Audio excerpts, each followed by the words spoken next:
देखिए, startup world में बहुत से ऐसे टर्म्स हैं और बहुत सी ऐसी जार्गन है जिसको सुन के मोस्टली एंटरप्रेन्योर्स कंफ्यूज हो जाते हैं।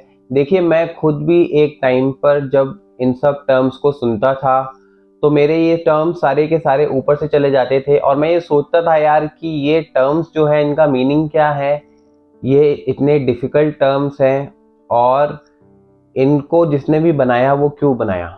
तो देखिए, टाइम एंड अगेन मुझसे मेरे एंटरप्रेन्योर्स फ्रेंड्स अक्सर ही पूछते रहते हैं वेरियस टर्म्स जो कि स्टार्टअप वर्ल्ड से रिलेटेड है कि इनका क्या मतलब है, इनका क्या रेलेवेंस है। तो मैंने सोचा कि क्यों ना एक वीडियो बना दी जाए हाइलाइटिंग 10 स्टार्टअप टर्म्स। देखिए, मैं आज की वीडियो में बस 10 ही स्टार्टअप्स के टर्म्स शेयर करने वाला हूं जो कि रेलेवेंट हैं अगर आप अपनी एंटरप्रेन्योरशिप जर्नी शुरू करने वाले हैं या फिर शुरू कर चुके हैं। देखिए, टर्म्स अगर आप देखेंगे तो 100 से ऊपर है, बहुत सारे टर्म्स हैं, उनकी कोई लिमिट नहीं है। पर मैंने खास तरीके से पूरे 10 टर्म्स चुने हैं जिनका रेलेवेंस है और जो सबसे ज़्यादा इम्पॉर्टेंट है। तो उन टर्म्स का मैं मीनिंग आपको आज इस वीडियो में बताने वाला हूं, तो मेक श्योर आप ये वीडियो एंड तक देखें। तो चलिए शुरू करते हैं। देखिए, जो सबसे पहला स्टार्टअप वर्ल्ड का रेलेवेंट टर्म है और जो आपको सबसे ज़्यादा सुनने में आता है वो है वैल्यूएशन।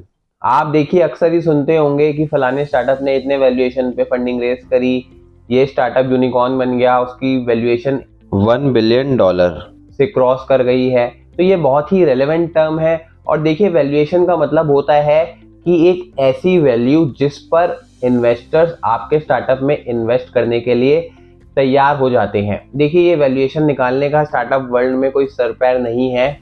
ये सब की सब जो है वैल्यूएशन इन्वेस्टर्स और फाउंडर्स मिलकर निकालते हैं।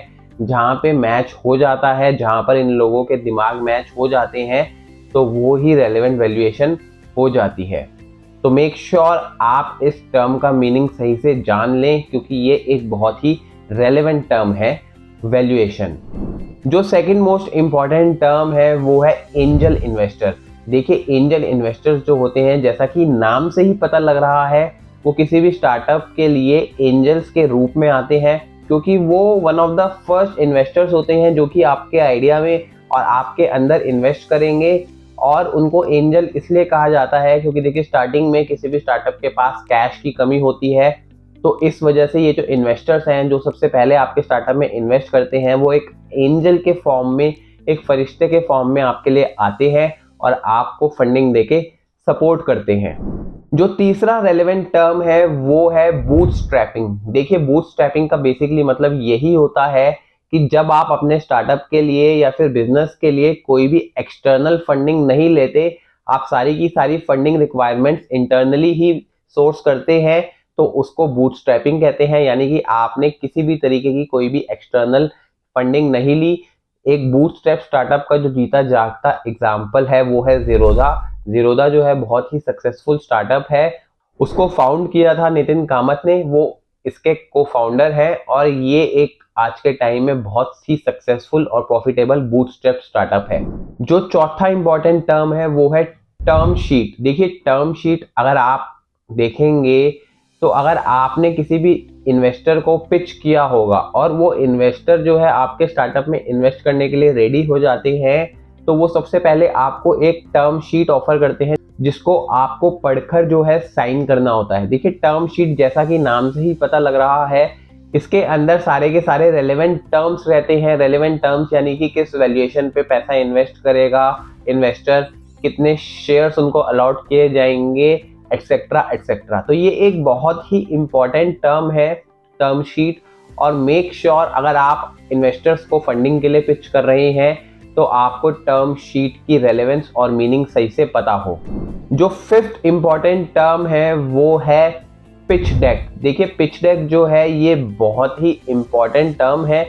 जो पिच डेक है वो एक तरीके की 15 पॉइंट्स की प्रेजेंटेशन होती है जिसमें कि आपके स्टार्टअप के बारे में सब कुछ लिखा होता है, सब कुछ मेंशन होता है। जैसे कि आपके स्टार्टअप का रीज़न क्या है, वो स्टार्टअप आपने क्यों शुरू किया, क्या स्टोरी रही, किस मार्केट प्रॉब्लम को आप सॉल्व कर रहे हैं, फाउंडर्स की बैकग्राउंड रहता है, कितना पैसा इसमें इन्वेस्ट हो चुका है, फाइनेंशियल प्रोजेक्शंस क्या है, क्या इनोवेटिव है, एटसेट्रा एटसेट्रा। और इसी पिच डेक के बेसिस पर जो है फ्रेंड्स, इन्वेस्टर्स आपके स्टार्टअप में इन्वेस्ट करने के लिए इंटरेस्ट दिखाते हैं। तो मेक श्योर आप पिच डेक के बारे में जो है सही से रिसर्च कर लें, और अपना पिच डेक बनाने से पहले आपको ये सब पता होना चाहिए आपके स्टार्टअप के बारे में। जो नेक्स्ट रेलेवेंट टर्म है वो है minimum viable product oblique service. देखिए, मिनिमम वायबल प्रोडक्ट, एमवीपी, आपने बहुत बार सुना होगा एमवीपी स्टार्टअप वर्ल्ड में, कि हमने एमवीपी अचीव कर लिया है, या प्रोडक्ट मार्केट फिट भी आप बोल सकते हैं। तो देखिए, होता क्या है, मिनिमम वायबल प्रोडक्ट होता है कि अगर आप अपना स्टार्टअप लॉन्च कर रहे हैं तो जाहिर सी बात है कि उसमें कुछ ना कुछ आप या तो प्रोडक्ट सेल करेंगे या फिर सर्विस सेल करेंगे। तो वो जो प्रोडक्ट और सर्विस जो है, जब वो कस्टमर उसके लिए पे करने के लिए तैयार हो जाता है, कस्टमर उसका एक बेसिक वर्जन एक्सेप्ट कर लेता है, तो उसको बोलते हैं मिनिमम वायबल प्रोडक्ट। और जब जैसे जैसे उस प्रोडक्ट या सर्विस की डिमांड बढ़ती रहती है, तो उसको हम बोलते हैं प्रोडक्ट मार्केट फिट, कि आपका जो प्रोडक्ट है उसको मार्केट ने एक्सेप्ट कर लिया है और अब प्रोडक्ट मार्केट फिट हो गया है। जो नेक्स्ट इंपॉर्टेंट टर्म है वो है डाइल्यूशन। देखिए, आपको अक्सर ही सुनने में आता होगा कि इस इन्वेस्टर ने इस स्टार्टअप में इतना इन्वेस्ट किया और फाउंडर्स ने इतना % डाइल्यूशन लिया। देखिए, डाइल्यूशन से मतलब होता है कि आपके स्टार्टअप में जब भी देखिए कोई भी इन्वेस्टर इन्वेस्ट करेगा तो उसको आपको कुछ ना कुछ इक्विटी यानी कि शेयर होल्डिंग देनी पड़ेगी। जाहिर सी बात है, मैं आपको एक एग्जांपल के थ्रू समझाता हूँ। देखिए, शार्क टैंक में भी आप अक्सर देखते होंगे कि जो भी वहाँ स्टार्टअप शार्क्स के आगे पिच करने आते हैं, कोई 1% मांगता है 1 करोड़ के अगेंस्ट, कोई 2% मांगता है 2.5 करोड़ के अगेंस्ट। तो देखिए, अगर आप अपने स्टार्टअप का 1% या 2% इन्वेस्टर्स को दे रहे हैं, तो उसके लिए आपको अपना पर्सनल स्टेक भी तो डाइल्यूट करना पड़ेगा, कम करना पड़ेगा। अगर आपने सपोज कीजिए 1% जो है स्टेक इन्वेस्टर्स को दे दिया, तो आपकी जो शेयर होल्डिंग है फाउंडर्स की वो 99% रह जाएंगी, और इस 1% को हम डाइल्यूशन बोलेंगे। जो नेक्स्ट इंपॉर्टेंट टर्म है वो है कैक, कस्टमर एक्विजिशन कॉस्ट। देखिए, ये बहुत ही इंपॉर्टेंट टर्म है, बहुत ही रेलेवेंट टर्म है, कस्टमर एक्विजिशन कॉस्ट। देखिए, कस्टमर एक्विजिशन कॉस्ट होती है कि आपके स्टार्टअप या बिजनेस में एक कस्टमर को एक्वायर करने के लिए आपने कितने पैसे खर्च करे, आपकी क्या कॉस्ट लगी। मैं आपको ये बात एक एग्जांपल के थ्रू समझाता हूँ। आपने सपोज कीजिए एक महीने में 10 कस्टमर्स एक्वायर करे, पर उन 10 कस्टमर्स को एक्वायर करने के लिए मान के चलिए आपने 10,000 रुपए की मार्केटिंग करी, आपने 10,000 रुपए के गूगल एड्स चलाए, तो आपकी कस्टमर एक्विजिशन कॉस्ट हो जाएगी 10,000 रुपए डिवाइडेड बाय 10।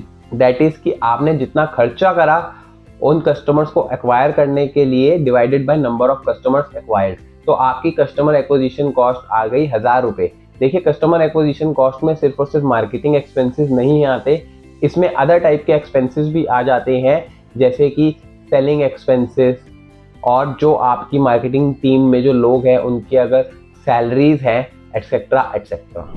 जो नेक्स्ट रेलेवेंट टर्म है वो है बर्न रेट। देखिए, आपने अक्सर ही सुना होगा, जो आजकल के टेक स्टार्टअप्स हैं, चाहे पेटीएम है, जोमेटो है या स्विगी है, इन सब का बर्न रेट बहुत हाई है। बर्न रेट से क्या मतलब होता है? देखिए, बर्न रेट से मतलब ये होता है कि इन स्टार्टअप्स में जो इन्वेस्टर्स ने अपना पैसा इन्वेस्ट करा, उसको खर्च करने का रेट, उसको बर्न करने का रेट बहुत ही ज़्यादा है। जी हाँ, क्योंकि देखिए, इन स्टार्टअप्स में इन्वेस्टर्स ने पैसा इन्वेस्ट करा और इन स्टार्टअप्स को बोला गया कि आप पैसा बर्न करके बस ग्रोथ रेट अचीव कीजिए।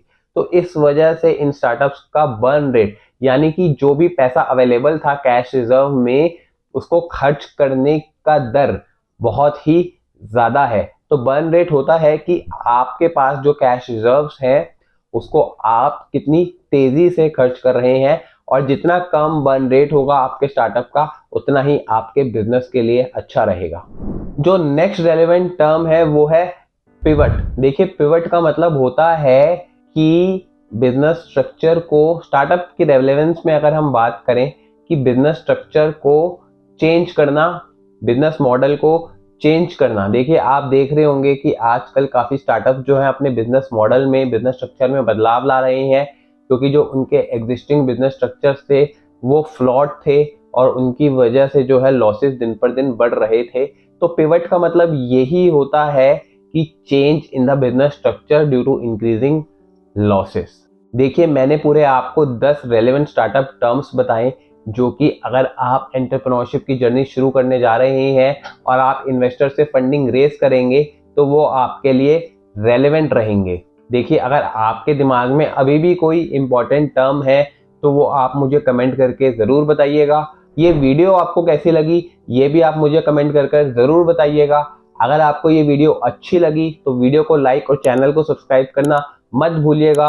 नेक्स्ट वीडियो तक के लिए bye bye and take care.